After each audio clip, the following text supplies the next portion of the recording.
Hey, what's going on guys, it's Lewis here for a new video. In today's video we're going to be looking over my Stage 3 Fiesta ST. We're going to be speaking about everything that I've done to the car, everything that I need and what I required to get to Stage 3, all of the supporting modifications, the interior, what I've done to the interior. We're going to be going over absolutely everything. There's a lot to cover in this video guys, so I'm going to go and get straight onto it.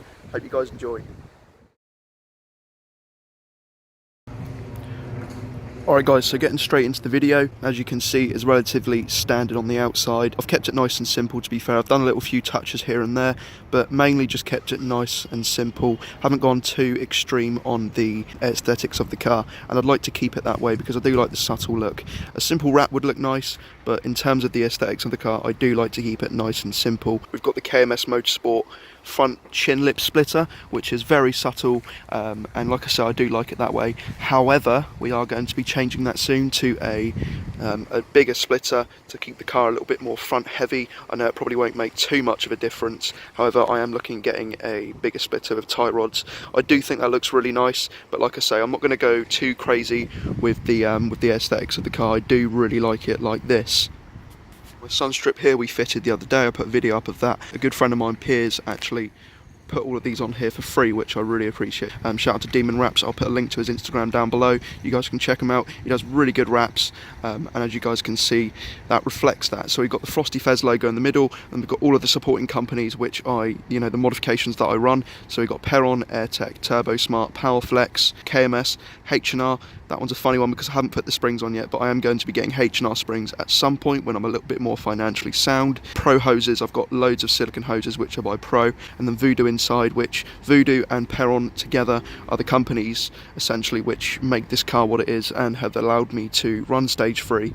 So shout out to them. I'll put another link down below for them. I'll put a link to their website and everything. Very good company, and I would highly recommend them. As you guys can see, I'm running the Hecko wind deflectors. They are, very simple, nice. However, the only one thing is that they do crumple the weather strips on these cars. And as you guys can see, they're not the perfect fit. If you want to get a perfect fit, and you want to get an OE sort of fit, you want to go with Klim Air really, because they're the genuine Ford ones. However, me being, me, I just went with the Hecko ones. Everyone's got them. They don't cause an issue, however, they do crumple these rubber bits, so that just keep that in mind if you ever think about getting them. Highly recommend a set of wind deflectors, especially if you're, driving and you'd like to get fresh air in every now and then.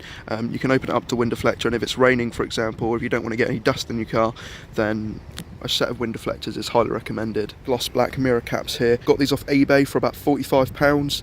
Coming down to the bottom of the car, we got some nice mud flaps from Rally Flaps. I bought these from KMS as well. You can get them absolutely anywhere, to be quite honest with you. You can get them in most places. Psycho Developments do them, KMS, you got CUK. They all source them from the same person, so you won't get much for price difference there. But yeah, they're really handy. They look nice, they make the car look wider.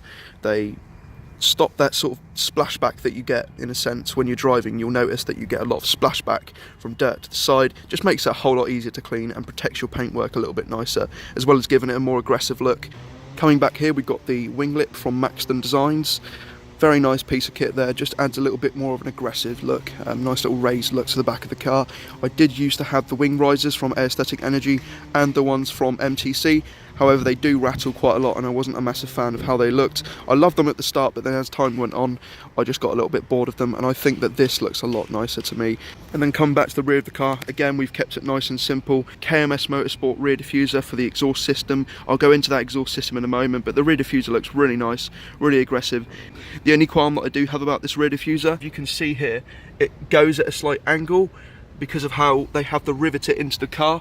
It's not a massive problem at the end of the day. You don't really see it, but it is a little bit annoying just knowing that there is a little bit of a sort of weird look to it here, but no one really realises it, to be fair. And it is a really nice aggressive looking diffuser. I love the gloss black. As you guys know, gloss black is my favourite colour to go with white, and it just really ties in very nicely.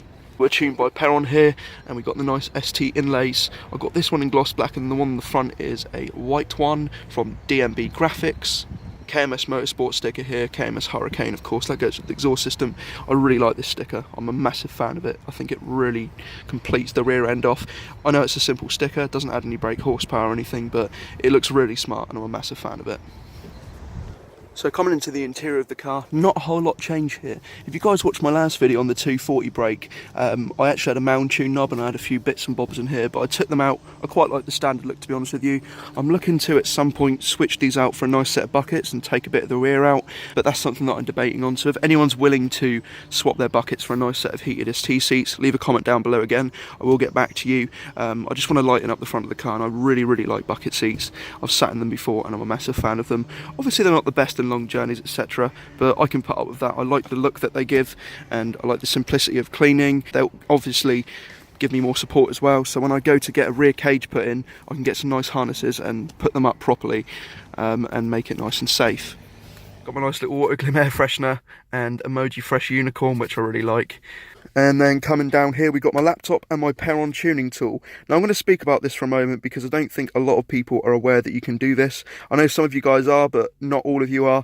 The reason I really like Perron and AT Motorsport is because this tuning tool allows you to switch your maps around however you'd like. Now I know you can do this with Mound Tune, etc. I think you can do it with Revo as well, but the reason I really like this is because basically I'm running a pop and bang map, which is decel, so as you guys know, spit, bang, flames, etc. And I can turn this off and on whenever I want. So say if I'm going to a show or something like that, then I can turn them on, and if I'm, for example, driving normally, I can turn it off, keep the car nice and sort of civilized in a sense. So yeah, that's why I really like this. I don't always have my laptop here, by the way. I do put it behind this seat and I like to keep it charged most of the time.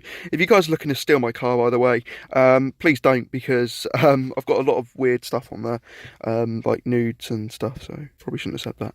Yeah, obviously we've got the Voodoo Inside sticker here. I'm looking to get a nice Perron one to go in here. Oh okay. Yeah, probably just going to put that down there and never put it back on again. But yeah, I'm looking to get a nice Perron one in here, maybe a nice little Perron one here, and Perron, just literally Perron everywhere, Perron there, etc. Just stickers, you know, just standard stuff really, to spice up the interior a little bit.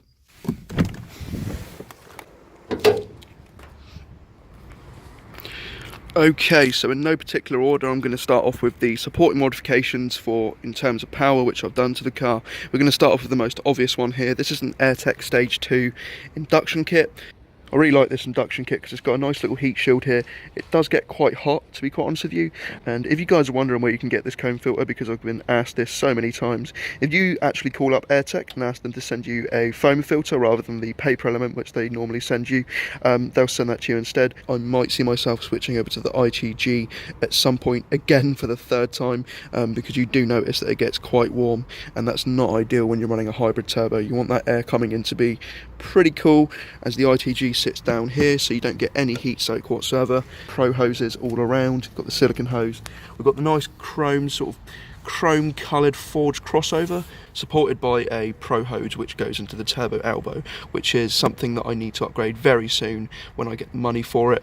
The turbo elbow on these is quite restrictive on the standard system, and putting a nice AirTech or Pro Alloy one will grant me gains of around about sort of 10-11 wheel horsepower, and that roughly converts to about 20 brake, which is a pretty big difference. Of course, painted this, I've done all my conduiting, but in terms of the engine bay, it looks pretty, you know, pretty standard as it is. I'm probably going to get one of these from Paint Mods at some point because they do a really nice one. I've had a lot of questions about this as well. If you go on eBay and type down MJC Automotive, which is right here, you can get these in all sorts of colours. I got it in a neochrome because I love neochrome, but you guys can get it in all sorts of colours. You can get gold, red, green, all sorts. So yeah, go check them out. Big boost pipes from AirTech. The reason I bought these is just to support the turbo essentially. I don't know if they add any power, and I won't know until I get it dynoed, but as you can see down here, they are a lot bigger and a lot thicker than the standard ones, and well, it can only be good at the end of the day in my opinion, hence why I bought those. This is for the Turbo Smart recirculation valve, which I'm running with the V1 hybrid turbo. I've gone for a lot of sort of blow off valves and recirc valves, etc., and this is definitely the best one so far. In terms of reliability, I've heard a lot of people having problems with them, but until then I've not really got a massive issue. As you guys know, it's a mechanical valve, it's a pneumatic valve, and the V1 hybrid turbo is only compatible with a pneumatic valve. So I ran a GFB diverter valve on here for a little while, and it didn't work with this turbo, hence why I had to sort of take it off and get one of these. I am selling the GFB at the moment, so if anyone is interested, leave a comment down below again, and we'll sort something out there. Yeah, Tech Stage 3 intercooler, probably not 100% necessary with the turbo that I'm running. However, it is definitely good for future proofing of the car. It's there at the end of the day, and I know that I've got the best intercooler that I could have for this turbo, so I won't be running into any sort of overheating issues in that sense. You can really tell that it's there, and it just sort of shows that the car definitely isn't standard. And then going on to the mod that you obviously can't see, the V1 hybrid turbo. Amazing turbo, I can't fault it at all. It absolutely blows me away. The power that you get from it is really nice. It goes all the way up to red line with no issues whatsoever, no bogging down or anything like that. It's a very, very good OE unit, which has obviously been machined, but it hasn't been machined too much, so you know that you're getting a nice reliable unit. It's been tried and true, tried and tested, very nice unit, and I'm running roughly, I'm going to guess, around about 275 to 300 brake horsepower with this turbo. All depends on my engine, etc. The map's very good. I need to get it dynoed soon, so when I get it dynoed I'll make a video of that and we'll see how much power I actually am running. I'll be really excited to see. So yeah, that's everything for the engine bay there. Not much else has changed really. One other thing that I want to say, I'm running a uprated Mountune clutch and flywheel.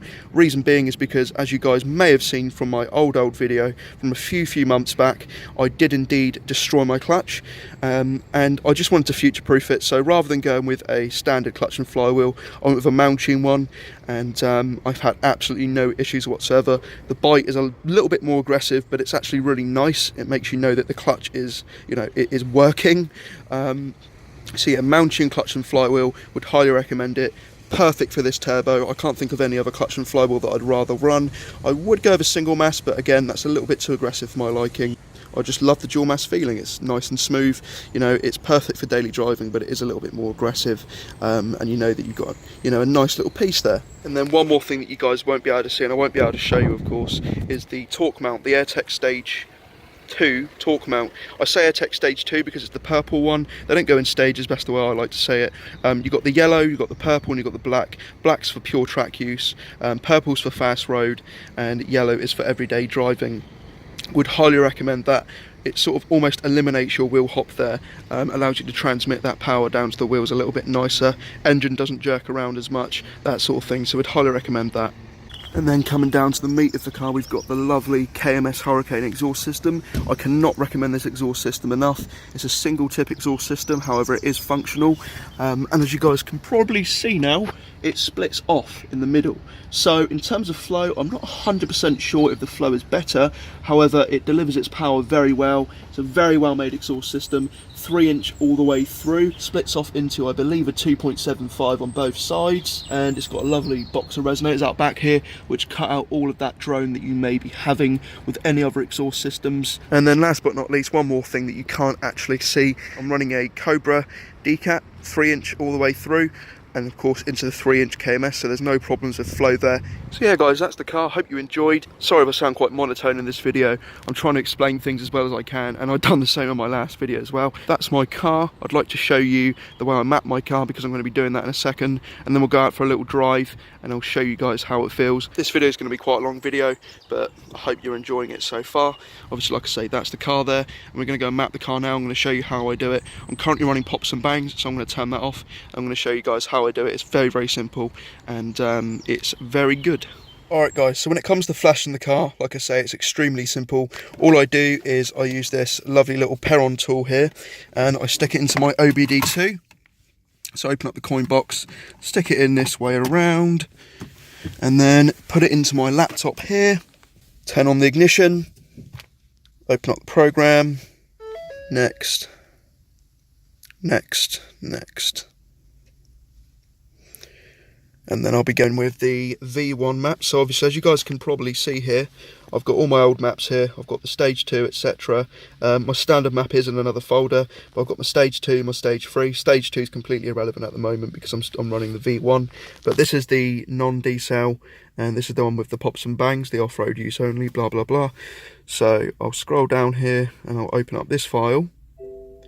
Please turn ignition off, click OK, and turn ignition back on. So ignition off. Okay, ignition on, and then what that will do is it will load all of that good stuff into the ECU there. So as you guys can see, it's very simple, only takes a few moments to do, and it's really nice and handy to have this laptop on me at all times. So like I say, if I want to have my poppers and bangs on, I can. If I don't, I'm not feeling it, I don't need to. There you go. And by the way guys, if that ever happens, don't worry, always happens every single time. Your car's not going to blow up. So ignition is off, so press your ignition, turn it off, and ignition is off. And it loads the map on. Very simple. Easy as that.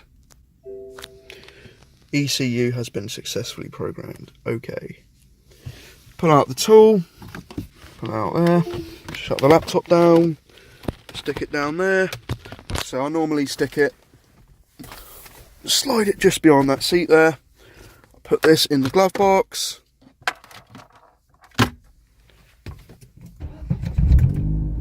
And there you go, car's mapped. So very simple stuff. I'm going to put the seatbelt on now and put the other camera back on. But what we're going to do is just go for a quick little drive before I end the video, give you guys a couple of pulls and speak about the next modifications for this car and when they're going to be coming. The Mountune clutch on this car is what I'm currently running, like I say. Very sticky clutch, very good clutch. Just quickly speaking about a couple of things to you guys now. One, the camera vibrates a lot, so sorry about that. We'll be getting a better setup soon. I don't know when, but I will be. So hold on guys, it won't be too long. So in terms of the modifications that I want to do to the car, I'm currently running budget tyres all around, which is really crap, I know, and something that I should have invested in a while ago is a good set of either semi-slicks or Michelins or Goodyears, something along those lines. After that, I want to get the car lowered on some nice 35mm H&Rs. Heard really good things about them. A little bit vibratey, but you know, whatever. I don't care if they're stiff at the end of the day. It's a daily car that I can enjoy, so I'm not too fussed about that. LSD, I want to get an LSD at some point just to help me transmit that power a little bit better. In terms of the brakes, I'm going to be using the OE brakes for a while. OE brakes are really good, and as I'm not doing track use, I don't drive my car like, you know, crazy. I don't abuse the car in a sense. I like the added power, but I don't go silly on roads, and I brake in good time, so I don't need crazy good brakes at the moment. But I am going to be looking at getting some big brakes later on as well. But I think the order I'm going to do it in is sort of tyres, springs, and then a intake elbow, because that's, as I said, known to add big power over the standard one, and also looking at getting the LSD, and then later on we'll look at getting the big brakes. But for now, the car is perfect. I'll give you guys a couple of pulls now. So third gear in the motorway.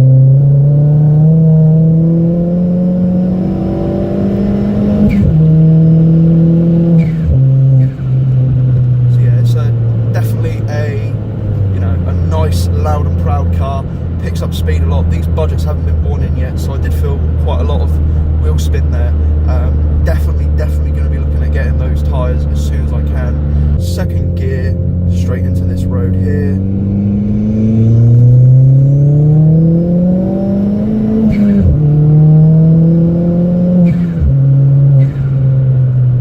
It is quick, I'll give it that. It's very quick, and I don't see myself needing any more power whatsoever. I think that's the sweet spot there, other than the turbo elbow, just to keep everything nice and reliable, add a little bit more wheel. The power is perfect. It's more so just looking at the mods that I should have done first, really, and getting them done, such as some really nice semi-slick tyres / you know, good premium brand tyres, and then also looking at getting the car lowered so it's a little bit more sort of stuck to the ground, a little bit maybe more front heavy, and it's got a better centre of gravity for that handling. I'm not going to bother with coilovers because they're far too expensive, and like I said, I don't use the car for track. And then we're going to be looking at later on swapping out maybe these seats for a nice set of buckets, stripping the rear out a little bit, false carpet, and then putting some harnesses on and a roll cage, which would be really nice. But that's basically everything for this car. Absolutely love the car, had it for just about a year now, and you know, apart from the fact that I am in a little bit of financial problem right now, I can't imagine getting rid of the car under, you know, the circumstances. If I wasn't in these circumstances, I can't imagine getting rid of it. It's a very nice car, but I would like to test the waters with other cars. But yeah, fantastic car, guys. You know, Stage 3, Perron, go check them out, they're awesome. Don't want to start a tuner war, don't want to start a debate right now. However, Perron is a very strong, you know, company. Charlie, who owns Perron, who does the maps, is very good at mapping, knows how to map a car. Car is very, you know, it's great. I've not had any problems whatsoever, apart from the problems that I've caused to the car. The map and the turbo and everything is perfect. So yeah, hope you guys enjoyed this video. Hope you didn't hate the vibrations all that much. Hope you enjoyed this style of video. Until next time, guys, you stay frosty. Much love. See you in the next video, guys. Goodbye.